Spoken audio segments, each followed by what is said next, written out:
Thank you. Jane Boxall has been described as pure fire by Virago magazine and as very kind by my friend Anjali, who met Jane at a residency several years ago. Jane is a poet and a percussionist who has toured in 3 continents and since 2008 has called the North Country home. Her writing has been published in numerous publications, and she's been shortlisted for prestigious poetry prizes. Born in England and raised in Scotland, Jane completed her doctorate in percussion performance and literature in Illinois. She works as a paramedic, freelance musician, and writer. Please welcome Jane. Thank you so much. I'm literally blushing.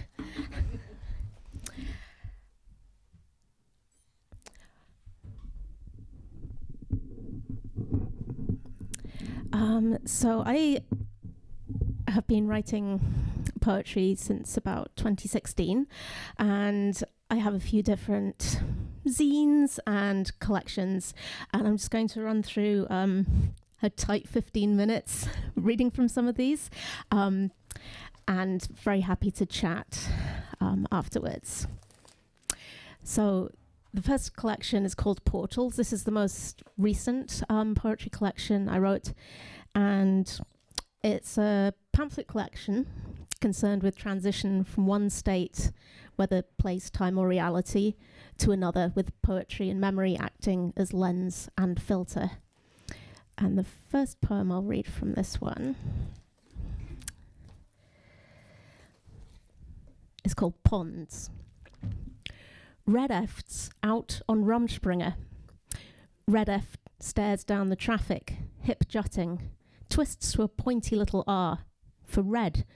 Red Eft transmits a warning through its skin, tongue to tail, one high-vis siren, always on at top volume. Red Eft regrows a lost arm. Red Eft vulnerable to fungus. Red Eft revels in mud and forest, popping up with the mushrooms through moist pine needles. Red Eft's uninterested in indoors. Red Eft, brash adolescent, toxic and cocksure, is sensitive to temperature, bad water, stress. Red Eft off seasons underground, waiting out the white. Red Eft will regenerate its own heart. Red Eft, excommunicated, crawls the void on borrowed time. Red Eft's an extra. Once the scene cuts, Eft picks a final pond, then washes out to khaki, yellow-bellied and slimy, long tail slicing like a machete.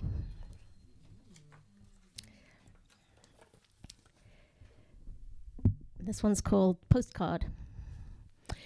I sallied solo round the British Isles in miniature.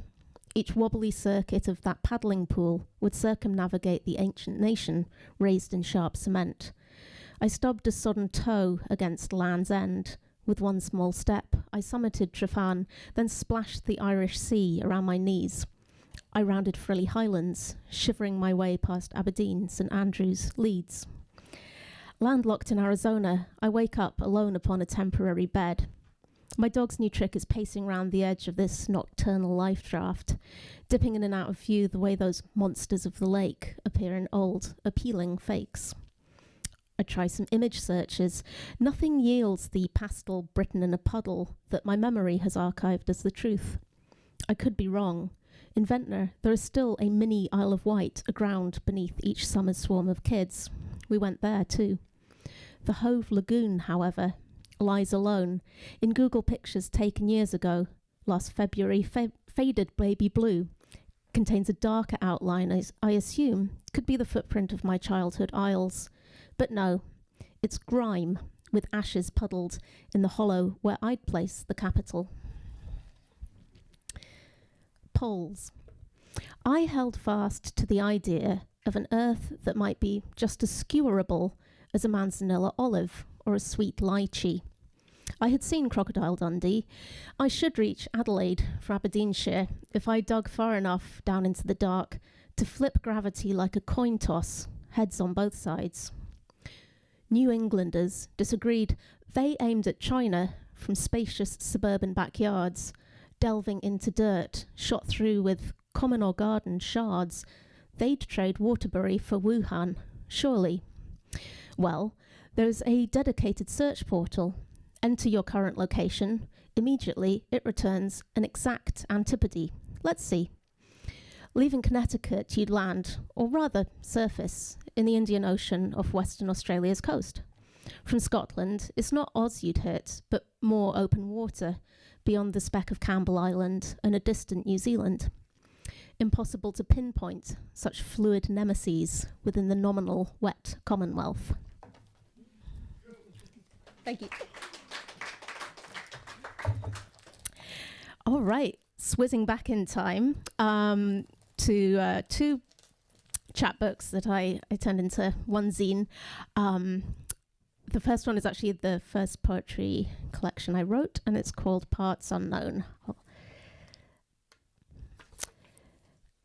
The first poem I'm going to read. In Oxford, in England, there's the Pitt Rivers Museum, and one of the items on display there is a witch in a bottle. The poem is called Container. The witch in a bottle is sealed under silver, alien in opacity. The old lady warned of a peck of trouble should she be set free.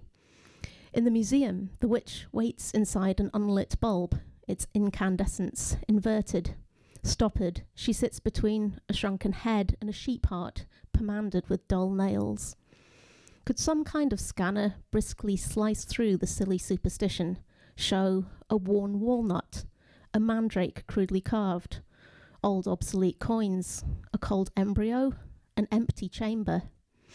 Whatever could be known for certain, all the seething spirits we conjure could fit inside this fusty sphere. Pressed under the glass, they peer through a smudged one-way mirror, compressed, like the bubbling miracle of canned carbonated water. Our terrors that roar, swarm, towering like new tsunamis, can be contained in a vessel small as a woman's bound fists. Cautiously carried, she's surrendered to the permanent collection.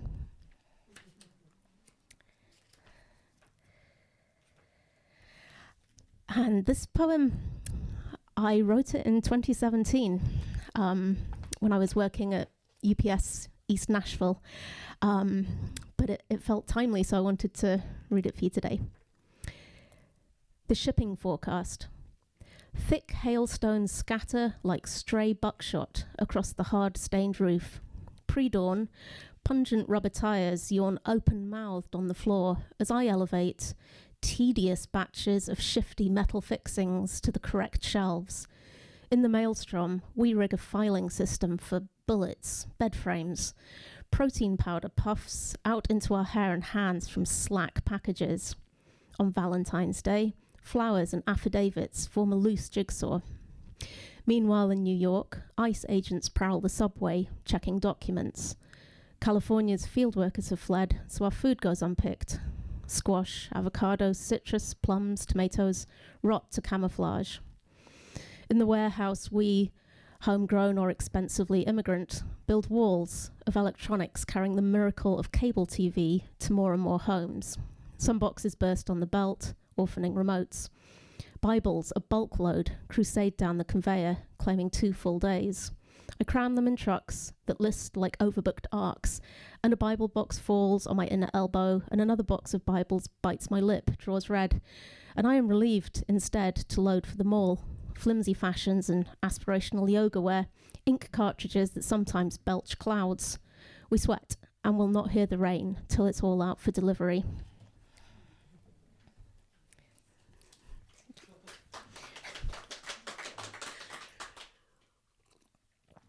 It's got to be some well-hydrated mumbling. Okay. The last poem from this collection before I move on the odd occasion that I'm feeling exhausted, not very inspired to write a new poem, there's a few different processes I like to use. One of them I got into was translating song lyrics using Google Translate sequentially through all the languages available, so the translate and then back to English. what is translated is quite far from the original. And then I created this poem by auto-translating through all Google's languages and then only removing words from those auto-translations. So this is 7 Things Girls Want. Line: you are a beautiful woman. This is what you want. Content, they use the world. Satisfaction, nothing good. Oh girl, let's go. This is what you want. God, we have no chance. Her mother told her when she was travelling to her life, oh boy, I'm not happy. You just want to read the sky, midnight. How do women go? Everything's fine, really good. Oh, women, they have to be happy. And women have no invoices. Everyone wants a nice husband. I want a farmer. Oh, it's delicious. Everything's fine. It's good. My mother told me how to live. My father listened to work in life. Work every day. I want it. I use it. Girls want to work. And it's in the ground, coming in the morning. It is green. Come on. Phone hour. Talk about your life. My day. Security. Do you know that there are other people some places in the world? My mother was not happy. It should be one of us. Women should focus. This little girl wants to eat. It's a good thing. What is my life? How can I get the right truck? I do not want to go to the sun. There is another secret in the world. By the hand, here, the number. The girl wants to be loved. I know what you're doing. Women want women, and women regret women. The night is over. Mother is not the winner. What does my mother say if you are comfortable? Women want to call all these things work miracles. Hide around the world. The end of day is valid. At night, the phone cry. Dad wants to know you're still alive. Thank you. So the rest of what I'm going to read is just some other different process poems. I'm just going to hand around a few of these erasure poems. As I'm sure many of you know, this is usually sharpieing over an existing text to leave a poem behind.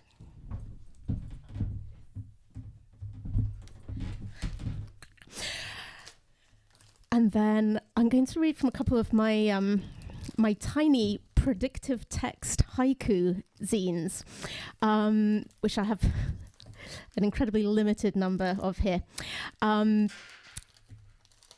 So you know when you are writing a text and you type a word and the screen will suggest what it thinks the next 3, it'll give you like 3 choices of what the next word might be. And I've always found when I get a new handset, the next suggestion is like very generic, like, and I think this is how AI works, in my limited understanding, is that when you get the new handset, it's just like every time somebody has typed that word, like what's the aggregate of the next words they've typed in English. But then I feel like the longer I have a phone handset, it starts to learn my specific vocabulary and suggest words that I have used a lot. So I wrote this collection of predictive text haiku called Please Don't Need Everything, It Hurts. And so the first word that I typed in on each of the texts was either please, please don't, I need, everything, or it hurts. And I'll whiz through a few of these. Hurting the economy is not a bad idea to try for. I don't need to get a horse at this time, but I have to get a job. I need to be on call forever, but I'll keep you up for a while. Everything is in the middle of the night with the EMT. I need a new reputation. I think it's going to be very worse. Everything is, and driving home at night could be the best part. Please never forget that the right direction will come back here for you. Please don't come back with these symptoms. Feel better and I will be happy. Everything isn't going to happen to me, but I'm still in love. I hurt you too. You know I know that you don't want to be the one. It hurts to be the one who caused harm to us both. You know what I mean. It hurt him and he threatened to kill 2 birds with 1 hand or something. It hurt his feelings about the future and the other dude's airway. It hurt the whole time we shared a story about the heart and the pain. It hurt the last 2 nights in January with griefing in my mind. Everything is in a place where you would have been. A lottery. Everything I said to you was completely beyond mystery. Everything I don't know is the only way to get to the end.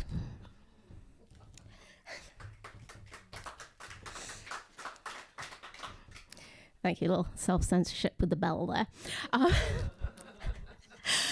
So one of the things I do is I volunteer as a medic with an organization on the southern border called No More Deaths, No Más Muertes. And when I am doing that work, I'm using my second phone. It's not quite a burner, but it's one that it wouldn't be too catastrophic if it was seized from me. And so I used that handset to make a predictive text poetry collection called Transients. And it was the same process as Please Don't Need Everything It Hurts. Only the starting phrases that I used was either I, you, we, or they lived or died. And I will read you a good part of this little flipbook collection. Thank you so much. I lived because they didn't know where I was. We lived because the other guy was a silent person. We lived because we were able to handle these days of work and work and work and work. You lived because they did not come through your house yet. You lived because you don't care about protecting people. They lived because we got there in a dangerous way. They died because the people in this country aren't really happy. They died because the money went through their lives so many times. They lived because of a woman who loves the world. They lived because they don't need anything silly like an American dude. You died because of your heart having a bad attitude. They died because they had to. We lived because we were not there for them. We lived because of our kids and our parents. They lived because they had some other people who smuggled them to their beloveds. They lived because they had some kind of food and meds. They lived because of seeing just a little bit of water in the desert. They lived because it wasn't super hot when they were out in the sun. They died because we didn't know where they were. I lived because, why not? You lived because of that kind thing you did for a long time. I lived because I imagine the whole world to be struggling with me. I lived because it feels like the first unhurried thing we have ever done. I lived because you were so beautiful when you were here. You lived because you were interested in receiving this message. I lived because of you.